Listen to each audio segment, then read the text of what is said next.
Hello YouTube, and welcome again to my channel. This time I thought I would talk about what it's like waking up from Jehovah's Witnesses.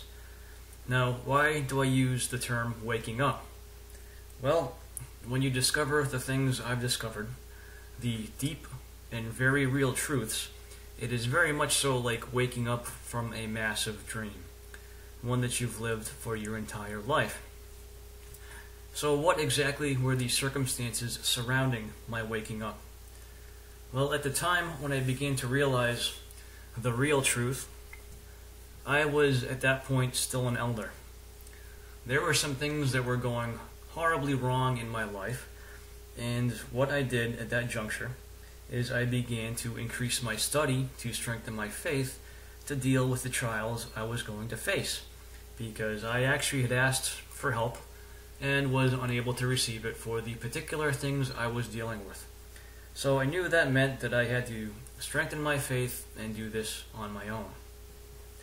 So at that time I began to pray intensely and to study thoroughly from the Society's publications, starting with things that I perhaps was waiting on Jehovah for. And as I began to do that, well, I began to realize that things weren't quite what I thought they were. I started to reason logically about a lot of things that I read. I started to really read with a truly open mind what was in the literature. And I came to a couple of conclusions. First of all, as far back as I could go in the CD-ROM, the end was always right around the corner. I had heard rumors about what had happened in 1975, but that was before my time, so I didn't know about it. And before the CD-ROM, I was never really able to look into it that well. So anyways, now that I decided to begin studying, I was able to look into it further. And I know how I viewed things that were printed by Jehovah's organization.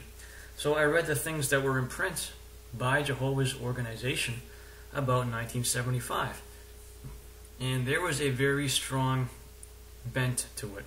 It very much so encouraged people to look to 1975 as the time when Armageddon was going to happen. They didn't directly come out and say it, but they suggested it strongly enough that you basically knew what they meant. And shortly after that, when it failed, they laid the blame of people who were disappointed on themselves. They said they read into things too much. So basically they were blaming people for having trusted God's organization as being a source of good guidance. So this of course raised some questions.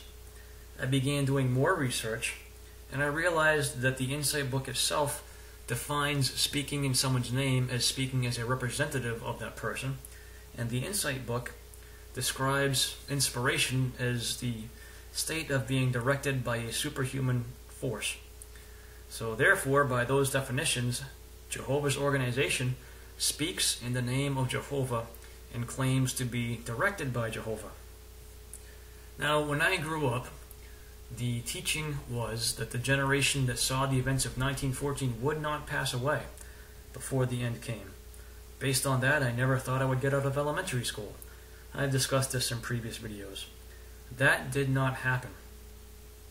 Now, in the literature, it's been admitted that at times Jehovah's Witnesses have had expectations that have not come to pass. But we run into a little problem here with the scripture in Deuteronomy chapter 18 verses 20 through 22. That scripture defines a false prophet, and it defines a false prophet as someone who speaks a word in the name of Jehovah and that word does not come to pass. The basic problem that you obviously see here is that Jehovah's organization, by definition, is speaking in his name. And by claiming to be spirit-directed, they are claiming to be inspired. Therefore, when they put in print a word that does not come to pass, they immediately pass the test at Deuteronomy 18, 20 through 22 of being false prophets. When they claim to be Jehovah's organization, and when they claim to speak in the name of Jehovah, they do not have the right to print their own expectations as spiritual food at the proper time. When they cross that threshold, they immediately pass the test of being false prophets, and therefore Deuteronomy instructs us not to fear them. So I came to that realization while I was an elder.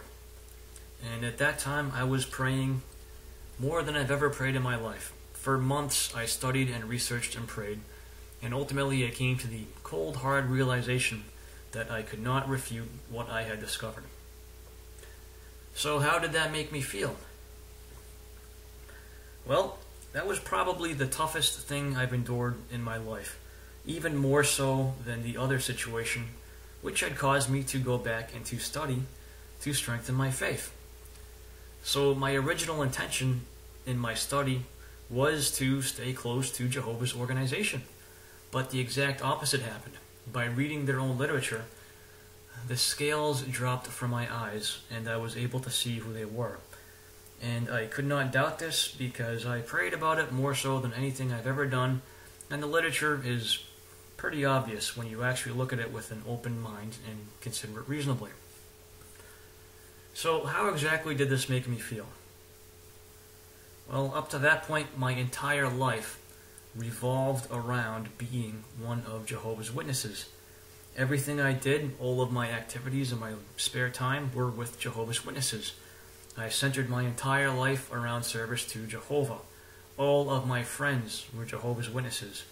My whole entire life was built around being and directed towards being one of Jehovah's Witnesses. So suddenly, I faced a massive dilemma. I was waking up to the fact that everything that I knew to be true was in fact not true. And I had to deal with that as best I could. And I'll be honest, it was not pretty. I went through periods of intense paranoia. I went through periods of feeling that things just were not real. I felt like I was watching somebody else live my life. Anxiety problems that I had been developing due to a number of things suddenly intensified tenfold. I found myself basically on the verge of a breakdown. This was not because I was trying to be prideful, not because I was trying to run ahead of Jehovah's organization, but these things happened because I was trying to firmly ground my faith. And when I did that, I came to realize the complete and total truth from which I could no longer hide. So that made a tough situation I was dealing with that much more tough. Now here I was, at that juncture, still an elder, and I realized that the things that I had been taught all my life by individuals who claimed to serve Jehovah and to be his sole representatives were in fact not true. I realized I'd been lied to by the people that I trusted the most. So how does one feel in that situation? Well, the natural feelings are to be bitter, to be angry. You've had your whole entire life planned out for you, and you've lived it in a way that you wouldn't necessarily have lived it. But the ironic thing about this is that Jehovah's organization knows that when you discover the truth about them, that you are going to be bitter and angry. On some level, they have to realize that they are stealing your life from you, and that's why they say that. So they have to say these nasty, horrible things about people who find out the truth about them. So those feelings were there. Incredible frustration. As I said, the paranoia, the anxiety, sense of unreality. It was really like waking up from a massive dream. And it was not very easy to deal with. It took me months to get my head on straight, and during which time I was kind of lost and listless and just struggling with a lot of things. So if I were a prideful person, when I discovered that, I would have realized that I could continue to do what I was doing because I had the respect of pretty much everybody I knew. I knew a lot of people all over the place. They all respected me. I was well known. I was looked up to. I couldn't walk away from that and replicate that in any other way, shape, or form. I couldn't get my own following, nor did I want my own following. There was nothing that I could do that would earn me the level of respect that I had for what I was already doing. So the decision to turn away from that was not motivated by personal pride. Rather, it was motivated by a deep sense of wanting to do what was right and of wanting to do what was truthful. So at that point, I began to realize that everything that was in print about so-called apostates couldn't possibly be true. Because I realized at this juncture that maybe they had something to what they were saying. And that was certainly not an easy conclusion to come to for someone who, for well over 30 years, has been instructed and inculcated with a belief that apostates are evil people that hate God and merely want to mislead you. It took a lot of courage to come to that belief, to come to that understanding.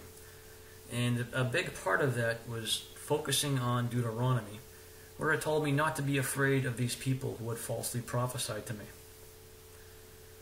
So as I'm going through all this, I'm keeping in mind all the people that I've known and loved for so long.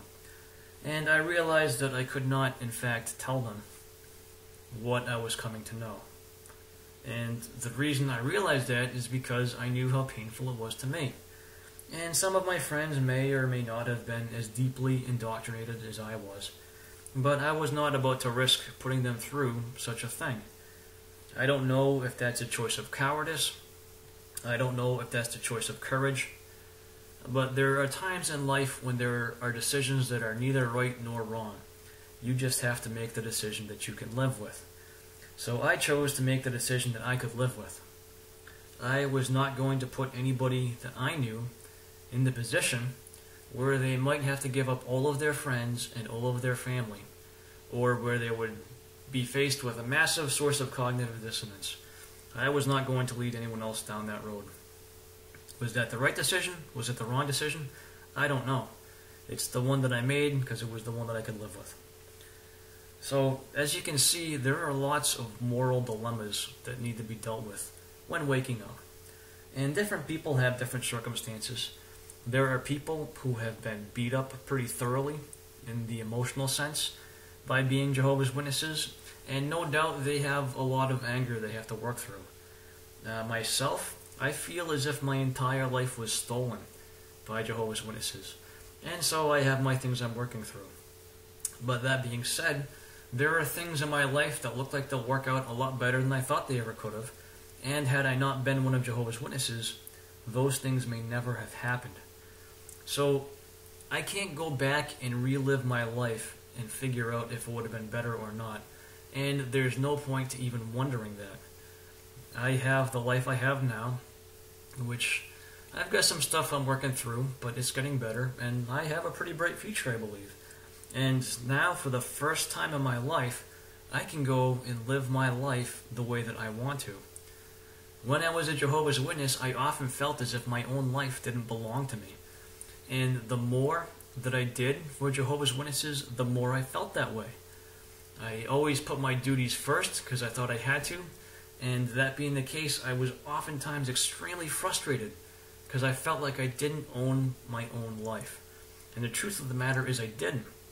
I was living it for an organization, not for God, for an organization who told me I was living it for God, and I believed them. So, that's the sacrifice that I've made to this organization. That begins to explain the way that I felt on waking up. And I'm putting this out there because everyone has their own experience when they come to see what Jehovah's Witnesses really are. And I'm putting mine out there just as something to share, because I was an elder for close to 10 years, thereabouts. So, just to let you know that we all go through our stuff. So anyways, that's my video for this time. Thanks for watching.